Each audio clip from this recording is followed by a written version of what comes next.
Donc tout ça, on vient de le faire. Voilà pour la négation, traitement de la négation avec des programmes stratifiés.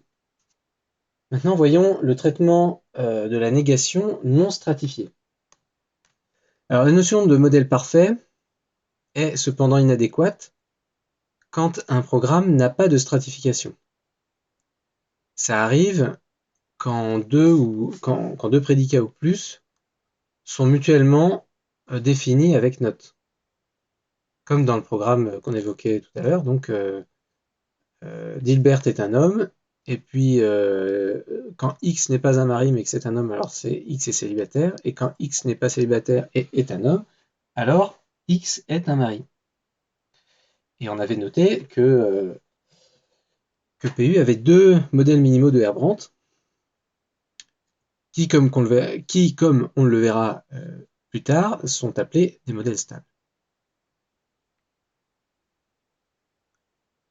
Qui sont donc le modèle M, qui contient Mann-Dilbert. Alors Mann-Dilbert, c'est obligatoire puisque c'est un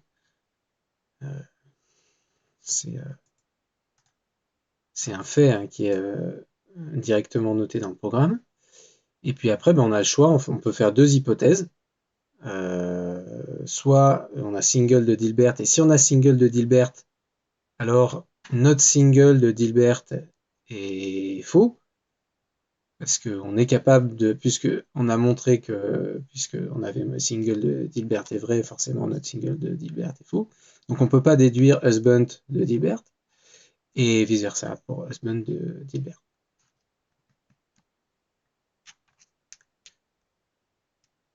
Et en fait, quand on compare les deux modèles M et N avec le programme,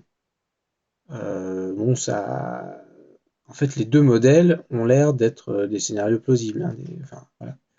C'est pas choquant de modéliser, de créer ce programme-là, de modéliser ce programme-là, enfin de décrire ce programme-là pour modéliser une situation qui peut correspondre à M ou à N. Alors en général, on peut associer à un programme P un ensemble de modèles préférés ou plausibles PM de P. Donc Preferred Model, Plausible Model de P. En présence de plusieurs modèles plausibles, chacun décrivant un scénario, une situation qui match d'une certaine façon avec le programme donné,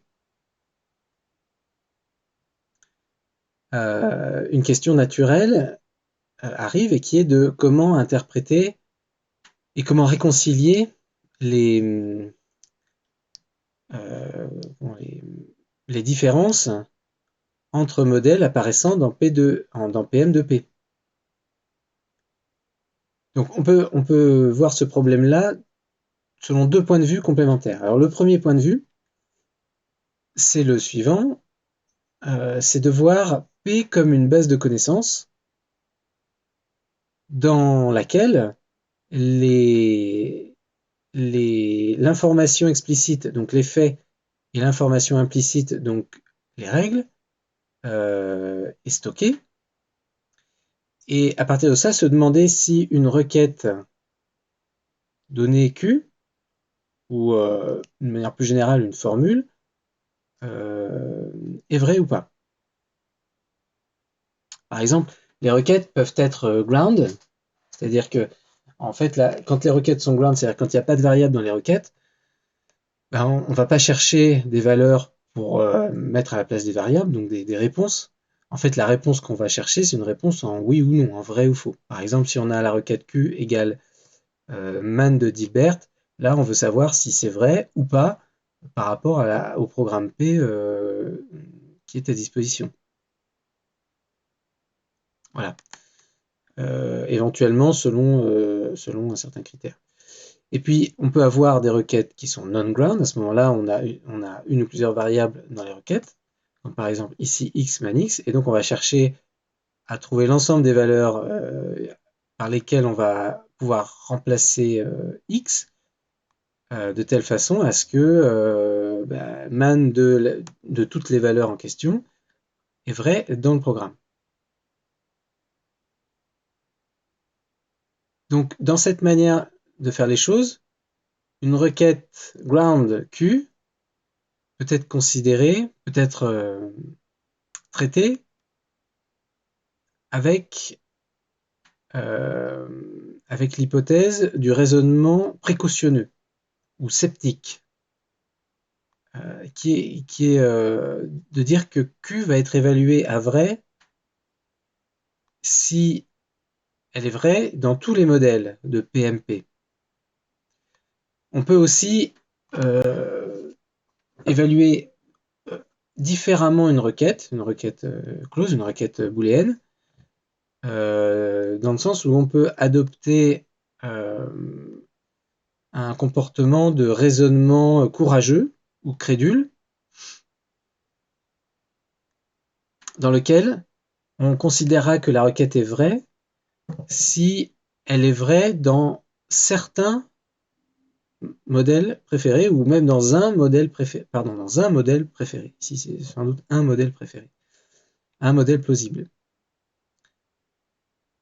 De manière similaire, si on maintenant on s'intéresse aux requêtes non-ground, donc aux requêtes avec variable,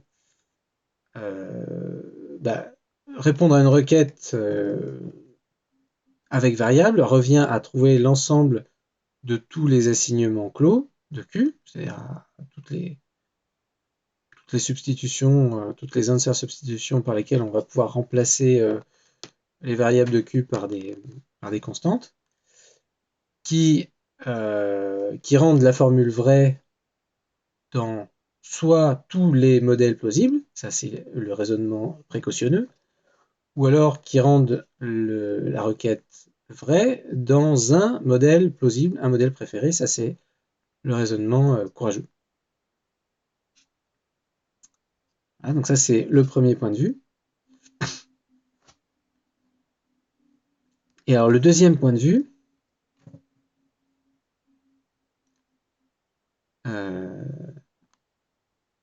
complémentaire. Donc pour le deuxième point de vue supplémentaire, il est bon de remarquer que les raisonnements précautionneux et courageux peuvent être vus comme une forme de quantification ou d'itération sur les modèles préférés, qui cependant décrivent toujours un scénario unique. Alors dans le raisonnement précautionneux, l'unique scénario, donc l'ensemble des faits vrais, est décrit par l'intersection de tous les modèles. Alors que dans le raisonnement courageux, on considère leur union, et de cette façon, on se débarrasse des informations plus riches données dans PM de P. Mais en réalité, cependant, en fait, chaque modèle dans PM de P, donc PM de P, je rappelle, c'est quoi? C'est l'ensemble des modèles plausibles ou préférés d'un programme P. Et oui, en réalité, chaque modèle de PM de P est susceptible d'apporter des informations spécifiques, intéressantes, parce que chaque modèle peut être vu comme une représentation d'un monde possible compatible avec P, ou en d'autres termes, comme une solution à l'instance du problème encodée par P. Donc la génération de modèles, c'est-à-dire en fait le calcul de l'ensemble PM de P, est à cet égard plus que le problème du query answering de répondre à des requêtes, d'une grande importance. C'est-à-dire que, puisqu'on a, alors si jamais j'essaye de résumer, je ne suis pas sûr de bien comprendre, mais j'essaye de résumer. Donc on a des programmes, par exemple le programme PU ici, pour lequel on peut trouver plusieurs modèles qui sont, par exemple, plusieurs modèles minimaux de Herbrand. Plusieurs plus petits modèles de Herbrand. Et en fait, chacun de ces modèles est plausible. Plausible au sens un peu intuitif, c'est-à-dire qu'il remet pas en, il correspond intuitivement au programme qui a été exprimé. Donc on peut définir pour chaque programme un ensemble PM du programme P qui contient tous ces modèles plausibles. Et alors après, quand on a une requête, en fait après l'idée c'est qu'est-ce qu'on fait de tous ces modèles. Alors une première approche de tout ça, c'est de réduire tous ces modèles à un modèle. Donc quand on fait du raisonnement précautionneux, on fait l'intersection de tous ces modèles et on obtient le modèle qui nous intéresse. Donc quand on fait du query answering, ça nous permet de répondre vrai ou faux par rapport à ce type de raisonnement. C'est-à-dire si on répond vrai, ça veut dire que c'est vrai dans tous les modèles. En raisonnement précautionneux, si on est en raisonnement courageux, on va répondre vrai uniquement s'il y a un des modèles de PM qui, match, pour lequel Q est vrai. Et par contre,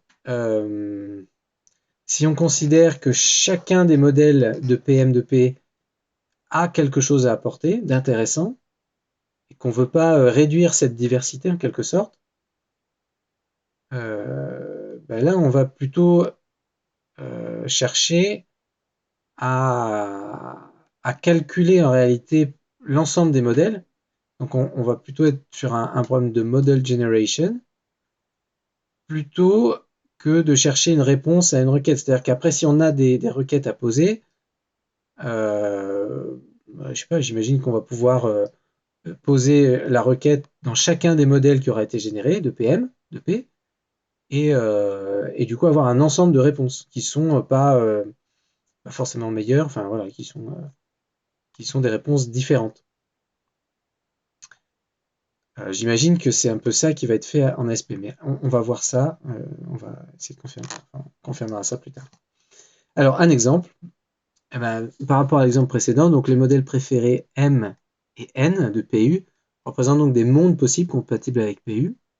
L'atome clos-Man de Dilbert est une conséquence de PU qu'on utilise un raisonnement brave, un raisonnement précautionneux ou un raisonnement courageux. À chaque fois, voilà, ça y est. Mais en fait, ni Single de Dilbert ni Husband de Dilbert ne sont des conséquences dans un raisonnement précautionneux, parce qu'il faut que, puisqu'on a dit qu'on prenait l'intersection des modèles, or si on prend l'intersection de ces deux modèles-là, on n'a que Man de Dilbert pour le raisonnement précautionneux. Et alors, à contrario, donc les deux, Single de Dilbert et Husband de Dilbert, sont des conséquences en raisonnement courageux, puisqu'à chaque fois, il y a un modèle qui contient cette conséquence. Pour Single de Dilbert, c'est dans M, et pour Husband de Dilbert, c'est dans N.